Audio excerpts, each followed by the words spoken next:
বাংলাদেশের মোহাম্মদ ইউনূসের প্রশাসন কেন আস্তে আস্তে হলেও ভারতের কাছে আত্মসমর্পণের দিকে এগোচ্ছে?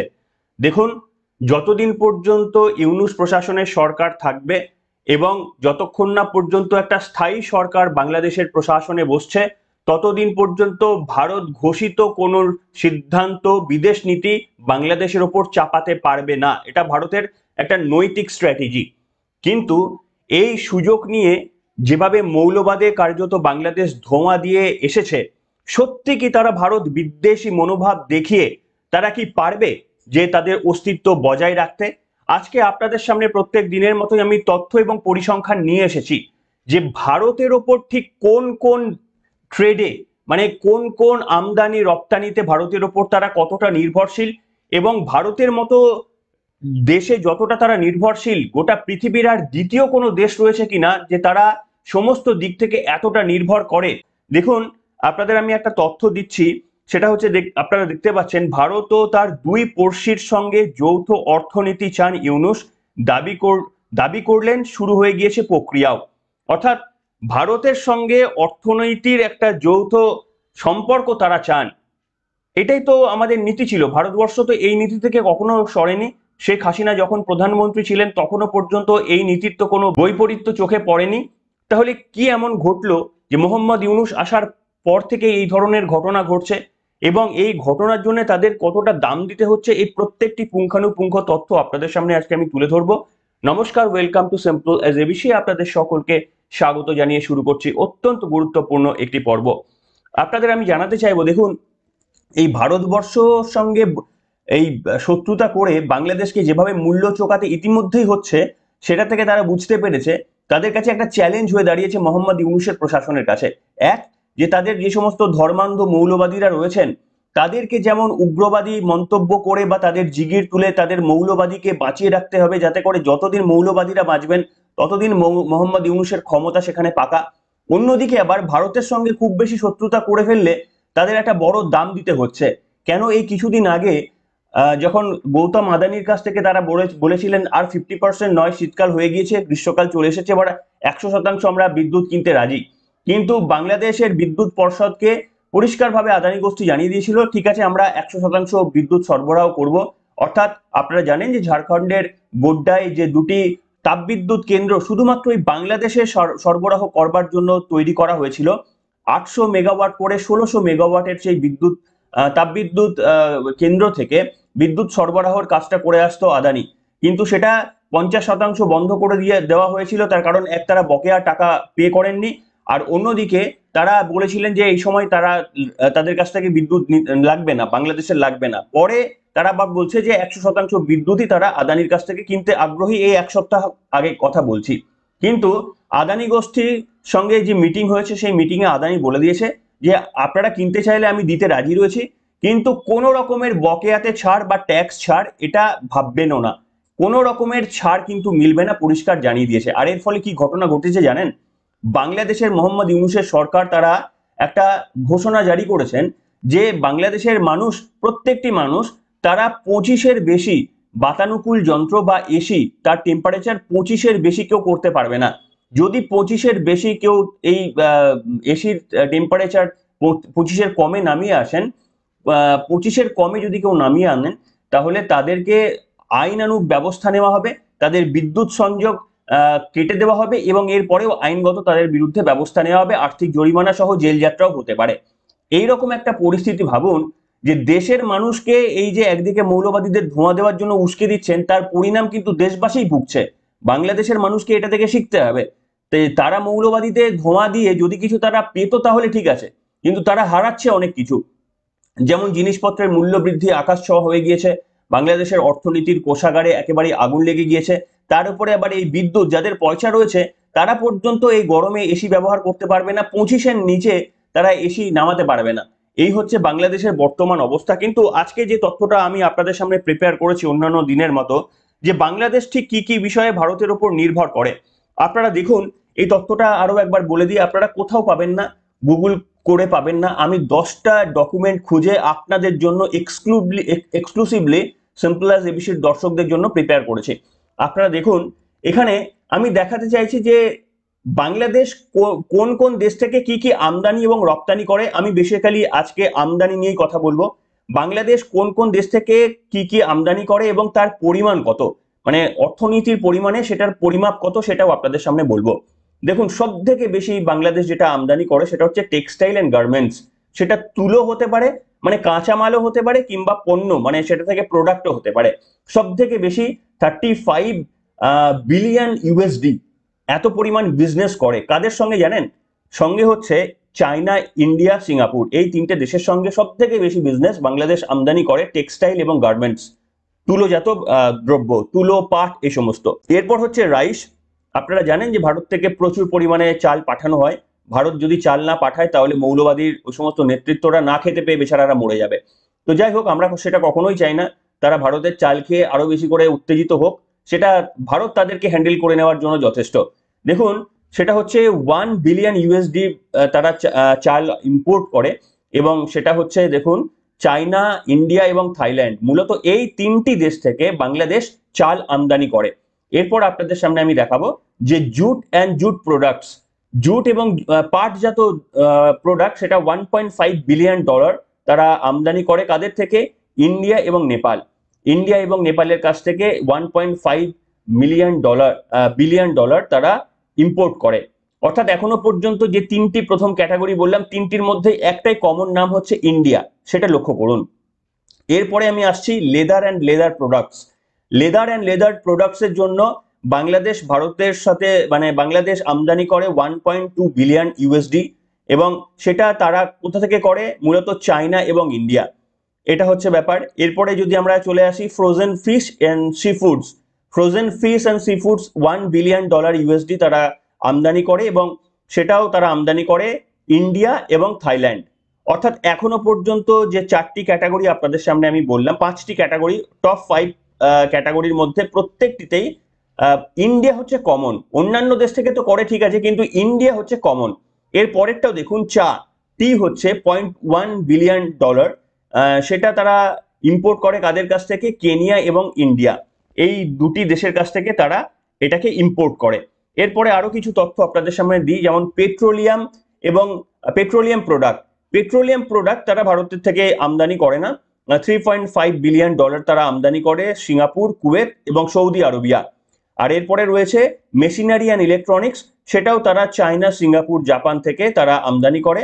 এছাড়া রয়েছে সিরিয়ালস অ্যান্ড আদার গ্রেনস, অর্থাৎ যে সমস্ত চাল ছাড়া যে কোনো পালস, মানে ডাল বা অন্যান্য যেগুলো মাঠে কোনো ওই ঘাস বা এই জাতীয় মানে দ্রব্য থেকে তৈরি হয় যেগুলো, অর্থাৎ জোয়ার, বাজরা, যে কোনো ডাল, এই ধরনের জিনিস, পোস্ত, এই সমস্ত জিনিসপত্রগুলো তারা ইন্ডিয়া এবং থাইল্যান্ড থেকে আমদানি করে। তার পরিমাণ হচ্ছে 1.5 বিলিয়ন ইউএসডি।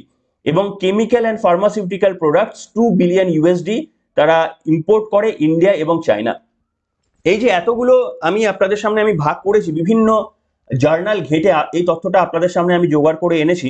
এখানে আপনারা দেখুন, কমন নাম হচ্ছে একটা বা দুটো বাদ দিয়ে, কমন নাম অলওয়েজ কিন্তু ইন্ডিয়া। অর্থাৎ চায়নার থেকেও বেশি ডিপেন্ডেন্ট বাংলাদেশ, এই ক্ষেত্রে চায়নার থেকেও বেশি ডিপেন্ডেন্ট ইন্ডিয়া। এই জন্যই আমি বলি যে দেখুন, আপনি নিশ্চিতভাবে কোনো একটি দেশের সঙ্গে আপনি বিদ্রোহ ঘোষণা করতেই পারেন, কোনো একটা দেশের এগেনস্টে আপনি বলতেই পারেন। যেমন ভারতের ঘোষিত নীতি রয়েছে যে পাকিস্তান সম্পর্কে আমরা একেবারেই, আমাদের সরকার বলুন, আমাদের সাধারণ মানুষ বলুন, তারা সকলে আমরা মানে বিপক্ষে কথা বলি, এবং সেই কারণে পাকিস্তানের সঙ্গে আমাদের বাণিজ্যিক সমস্ত রকমের ডিল বন্ধ রয়েছে। সেটা একটা ব্যাপার। আমরা পাকিস্তান ছাড়াও কিন্তু খুব আনন্দে বেঁচে রয়েছি, আমাদের কোনো প্রবলেম নেই। তো সেই জন্য আমাদের পাকিস্তানের বিরুদ্ধে কথা বলতেও কোনো প্রবলেম নেই। কিন্তু আমাদের এমন একটা দেশের সঙ্গে যদি খুব বেশি ডিপেন্ডেন্সি থাকে, তাহলে তার বিরোধিতা কি আমি নৈতিকভাবে করতে পারি? আর যদি আমি বিরোধিতাই করি, তাহলে কি এটা নিজের পায়ে কুড়ুল মারার সমান হচ্ছে না? কিংবা কালিদাসের মতো যে গাছের ডালে চেপে রয়েছি, সেই গাছের ডালটা কেটে দেওয়ার সামিল হচ্ছে না? এই ভারত যদি এই এতগুলো জিনিস, যেগুলো বাংলাদেশ সব থেকে বেশি ডিপেন্ড করে চলে ভারতের সঙ্গে, সেগুলো যদি বন্ধ করে দেয়, তাহলে বুঝতে পারছেন যে বাংলাদেশের অর্থনীতিতে কি প্রভাব পড়বে। আমি এটা বলছি না যে ভারত থেকে আমদানিকৃত জিনিস বন্ধ করে দিলে তারা না খেতে পেয়ে মরে যাবে, সেটা হবে না। কিন্তু কতদিন তারা চালাতে পারবে? এই সমস্ত নিত্য প্রয়োজনীয় জিনিসপত্র যেগুলো বাংলাদেশের ডে টু ডে লাইফের মধ্যে লাগে, সেইগুলো যদি ভারত বন্ধ করে দেয়, তাহলে বাংলাদেশের খরচাটা বুঝতে পারছেন, যে ভারতকে এড়িয়ে অন্যান্য জায়গা থেকে যদি সেগুলো ইম্পোর্ট করতে হয়, কত বড় খরচা বা মূল্য বৃদ্ধি কোন জায়গায় দাঁড়াবে। এমনি বাংলাদেশ অত্যন্ত গরিব একটা দেশ, ভারতের তুলনায় নগণ্য একটা গরিব দেশ। সেই গরিব দেশের ওপর এইভাবে সাধারণ মানুষের ওপর আর্থিক বোঝা যদি চাপিয়ে দেয়, তাহলে সেখানকার মানুষের কি পরিস্থিতি তৈরি হতে পারে। সেখানকার যারা এখন মৌলবাদীতে যারা ধোঁয়া দিচ্ছেন, তারা কিন্তু এই সমস্ত অ্যানালিসিস যেগুলো আমি বিচার করে আপনাদের সামনে বলছি, তাদের সেই বিদ্যা বুদ্ধি নেই যে তারা এগুলো বিচার করে। এছাড়াও আপনাদের আমি আরো একটা তথ্য দেখাবো, আপনারা দেখুন। এই তথ্যটা বলছে যে ভারতের সঙ্গে বাংলাদেশ ঠিক কোন কোন সেক্টরে ডিপেন্ডেন্ট। আমি আরো একটা, প্রথম যে তথ্যটা দিলাম সেটা আপনারা দেখলেন, এরপরে আমি আরো একটা ভাবে বিশ্লেষণ করছি যে ভারতের সঙ্গে বাংলাদেশ কোন কোন দিক থেকে ডিপেন্ডেন্সি রয়ে গিয়েছে, সেইটা এবার আপনারা একটু দেখুন। তাহলে আরো বেশি কংক্রিট উত্তর পাবেন, বিশেষ করে বাংলাদেশের মানুষরা উত্তর পাবেন যে আপনারা ভারতকে যদি আপনাদের জীবন থেকে বাদ দিয়ে দেন, তাহলে অনেকটা আপনাদের শরীর থেকে আপনাদের প্রাণকে বাদ দিয়ে দেওয়ার মতোই হয়ে যাবে। এবার যদি মনে করেন যে শরীর থেকে প্রাণ বাদ দিলেও আপনারা বেঁচে থাকবেন, তাহলে কিন্তু ভারতকে আপনারা বাদ দিতে পারেন। এই রকম জায়গা, মানে আপনারা চাইলেও মোহাম্মদ ইউনূসের মানে থেকেও যদি কোনো মৌলবাদী নেতা ক্ষমতায় আসে, তার কেউই পূর্বপুরুষ চাইলেও এই স্বপ্ন বাস্তবায়িত হবে না। তার কারণ সেই ক্ষমতা আপনাদের যেমন নেই, আর ভৌগোলিক পরিস্থিতি এবং ভারত থেকে যা যা আপনারা আমদানি করেন, কোভিড ভ্যাকসিন থেকে যে কোনো প্রতিকূল পরিস্থিতির মধ্যে ডিজাস্টারের সময় ভারত যেভাবে পাশে দাঁড়ায়, সব কিছু থেকে যদি ভারত মুখ ফিরে নেয়, তাহলে ওই বললাম যে শরীর প্রাণ ছাড়া শরীর যেমন হয়, বাংলাদেশও তেমন হয়ে পড়বে। আমি এবার দেখাবো যে কোন কোন সেক্টরের উপর ভারতের উপর নির্ভর করে থাকে বাংলাদেশ। দেখুন, প্রথমেই লেখা রয়েছে এনার্জি সেক্টর। এই এনার্জি সেক্টরের 1160 মেগাওয়াট বাংলাদেশ তারা তারা মেনলি ভারত থেকে কিন্তু আমদানি করে, বিশেষ করে ওয়েস্ট বেঙ্গল থেকে, যেটা আপনাদের সামনে বললাম। তো এরপরে রয়েছে র মেটেরিয়ালস, যেমন টেক্সটাইল, আপনাদের সামনে বললাম টেক্সটাইলের বিভিন্ন রকমের কটন, সেইগুলো তারা ভারতের থেকে, বিভিন্ন রকম সিনথেটিক ফাইবার তারা বাংলাদেশের সেটা ভারত থেকে আমদানি করে। আপনারা জানেন বাংলাদেশের একটা বড় শিল্প, টেক্সটাইল একটা অন্যতম বড় শিল্প, সেই র মেটেরিয়ালসও তারা ভারত থেকে আমদানি করে। এরপর যে কোনো ফুড এবং এগ্রিকালচার প্রোডাক্ট, যেমন হচ্ছে rice, wheat, pulse, sugar, vegetable অর্থাৎ চাল, গম, যে কোনো শস্য দানা, ডাল, চিনি এবং বিভিন্ন রকম শাক সবজি, বিভিন্ন ভেজিটেবল, সেগুলো ভারতের ওপর তারা ডিপেন্ডেন্ট। এই সমস্ত জিনিসের ওপরও তারা স্বনির্ভর নয়, ভারতের ওপর ডিপেন্ডেন্ট থাকতে হয়। আমি বোঝাতে চাইছি যে নিত্য প্রয়োজনীয় প্রত্যেকটা জিনিসে বাংলাদেশ কিভাবে ভারতের ওপর ডিপেন্ডেন্ট।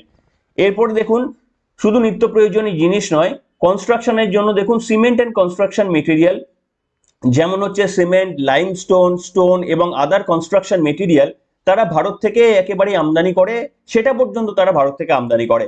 ফার্মাসিউটিক্যালস, বিভিন্ন রকমের ওষুধ, সেগুলো তারা ভারত থেকে আমদানি করে। এরপরে কেমিক্যালস, যেমন ফার্টিলাইজার কেমিক্যাল, প্লাস্টিক্স, যেগুলো থেকে বিভিন্ন রকমের ধরুন কোটো কাটা বা বিভিন্ন জিনিস তৈরি হয় প্লাস্টিক থেকে, সেই র মেটেরিয়াল কিংবা ফার্টিলাইজার, যে আপনার কৃষিক্ষেত্রে যে সমস্ত সার লাগে, সেগুলো কিন্তু তারা ভারত থেকে আমদানি করে। এরপরে আর কি কি আমদানি করে একটু দেখে নেওয়া যাক। সেটা হচ্ছে machinery and equipment.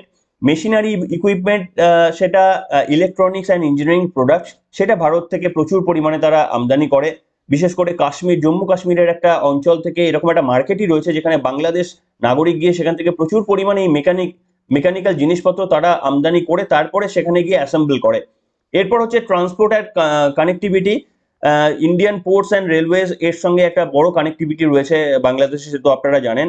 Natural gas, সেটার উপরও কিন্তু বাংলাদেশ ডিপেন্ড করে। আমি এটাই আপনাদের সামনে আমি বোঝানোর চেষ্টা করলাম তথ্য দিয়ে। এই তথ্যটা আপনাদের সামনে এক্সক্লুসিভলি আমি জোগাড় করে এনেছি, তার কারণ আমি মনে করি যে সিম্পলাস এবিসির যারা দর্শক, তারা অন্যান্য চ্যানেলের দর্শকের থেকে একটু আলাদা, তারা একটু শিক্ষিত, তারা একটু বুদ্ধিমান।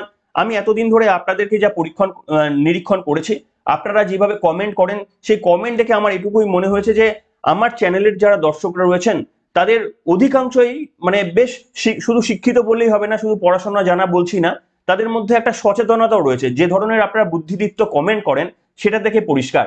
সেই কারণেই অন্যান্য চ্যানেলের থেকে এইটাই আমাদের ডিফারেন্স। তাই আমারও মনে হয় আপনাদের রুচির মতো করে খবরগুলো পরিবেশন করা আমাদের দরকার। সেই কারণেই আমরা তথ্যভিত্তিক খবর বলি। আমরা এসে ধরুন আজকে এই পর্বটা তো আমি এইভাবেও করতে পারতাম, শুধু একটা তথ্য দিয়ে, যে অনেকে করে এইভাবে খবর, যে বাংলাদেশে এসি বন্ধ করে দিয়েছে মোহাম্মদ ইউনূসের সরকার, 25-এর নিচে এসি তারা কমাতে দেবে না। দেখুন কিভাবে অন্ধত্ব মৌলবাদীর দেশ তারা কিভাবে করছে, ভারতের সঙ্গে পাঙ্গা নিচ্ছে, দেখুন আজকে তাদের কি পরিণাম। বলে এইভাবে আমি 8 মিনিট আমি সময়টা কাটাতে পারি বিভিন্ন কথা বলে, আমি কোনো তথ্য পরিসংখ্যান নাও তুলে ধরে এইভাবে সময়টা কাটিয়ে আমি দেখেছি তাদের ভিউয়ের সংখ্যাও লাখো লাখো হয়ে যায়। কিন্তু আমরা যেভাবে স্ট্যাটিস্টিক্স আপনাদের তুলে ধরি, যারা ছাত্ররাও রয়েছেন তারা পর্যন্ত সমৃদ্ধ হতে পারবেন যে আমরা কোনো রকম ফেক বা কোনো রকম ভুলভাল তথ্য নয়, একেবারে পরিসংখ্যানগত তথ্য আপনাদের সামনে প্রত্যেকটি পর্বে নিয়ে আসার চেষ্টা করি। সেই কারণেই আমাদের কাছে হ্যাঁ হতে পারে যে অন্যান্য চ্যানেলের যে রিচ, আমাদের চ্যানেলের রিচ কিছুটা কম। এটাও তো আপনাদের মানতে হবে যে ইন্ডিয়া বলুন, গোটা ওয়ার্ল্ড বলুন, সেখানে মানে রুচি সম্পন্ন মানুষের সংখ্যাটা সেটা তো একটা বিস্তৃত নয়। আমার বিশ্বাস যে যারা আমার চ্যানেলের দর্শক তারা একটা রুচি নিয়ে আসেন, তারা কিছু এক্সপেক্ট করেন আমার কাছ থেকে। তারা এটা এক্সপেক্ট করেন না যে আমি গালি দিয়ে মমতা বন্দ্যোপাধ্যায়কে কথা বলবো, তারা এক্সপেক্ট করেন না আমি গালি দিয়ে মোহাম্মদ ইউনুসকে কথা বলবো, তারা সেটা এক্সপেক্ট করেন না। কারণ তারা জানেন যে গালি দিয়ে যদি কথা বলার কোনো ভিডিও দেখতে হয় তাহলে অন্যান্য অনেক চ্যানেল রয়েছে, তারা অত্যন্ত ভালো গালি দিয়ে কথা বলতে পারেন। সেই সমস্ত চ্যানেলগুলো হয়তো যদি কারোর প্রয়োজন পড়ে তারা দেখেন। কিন্তু যদি কোনো তথ্য ভিত্তিক জন্য যদি কোনো খবর আপনাদের দেখতে হয়, আমার বিশ্বাস সেই আশা নিয়ে আপনাদের মধ্যে অনেকে আসেন। আর দেখুন সেই তথ্যগুলোই আপনাদের সামনে আমি তুলে ধরি। তাই আমি এটাই বললাম যে বাংলাদেশ তারা যতই মৌলবাদীতে ধোঁয়া দিক না কেন, ভারতকে ছাড়া তাদের অস্তিত্ব একেবারেই সম্ভব নয়। সেটাই আজকে আপনাদের সামনে আমি প্রমাণ করার চেষ্টা করলাম। আপনারা কি বলবেন, আপনাদের মতামত লিখে জানাবেন। এই যে ভারত বিরোধী তারা জিগির তোলার চেষ্টা করছে, এটা কার্যত যদি করতে পারে তাহলে আমি বলবো যে হ্যাঁ বাংলাদেশের দম রয়েছে। নিশ্চিতভাবে করা উচিত, একটা দেশ আত্মনির্ভর হবে, কোনো একটি দেশের সঙ্গে ডিপেন্ডেন্ট থাকবে না, এটাই হওয়া উচিত। কিন্তু বাংলাদেশ এইটা করতে অন্তত আমাকে যদি বলেন 1000 বছর হলেও বাংলাদেশ এই জায়গায় আসতে পারবে না। ঠিক আছে, তো সেই জন্যই বললাম বাংলাদেশের সাধারণ মানুষ আপনারা সতর্ক হন। যারা মৌলবাদীদের ধোঁয়া দিচ্ছে তাদের দিতে দিন, কিন্তু যাদের ওপর আপনারা ডিপেন্ডেন্ট হয়ে এত বছর কাটিয়ে দিয়েছেন স্বাধীনতার পর থেকে, তো তাদের সঙ্গে যদি বেইমানি করেন তাহলে পেটেও মারা যাবেন আর মানে ভাতেও মারা যাবে, সব দিক থেকে কিন্তু মারা গেলে কিন্তু তখন কিন্তু আপনাদের সামলাতে মোহাম্মদ ইউনুস বা তার পরবর্তী কোনো প্রশাসন আসবে না। সেই কারণেই আপনাদের কিন্তু সতর্ক হওয়া উচিত বলে আমার ব্যক্তিগত মতামত। আপনাদের কমেন্ট লিখে জানাবেন এই প্রসঙ্গে। অবশ্যই এখনকার মতো এখানে শেষ করলাম।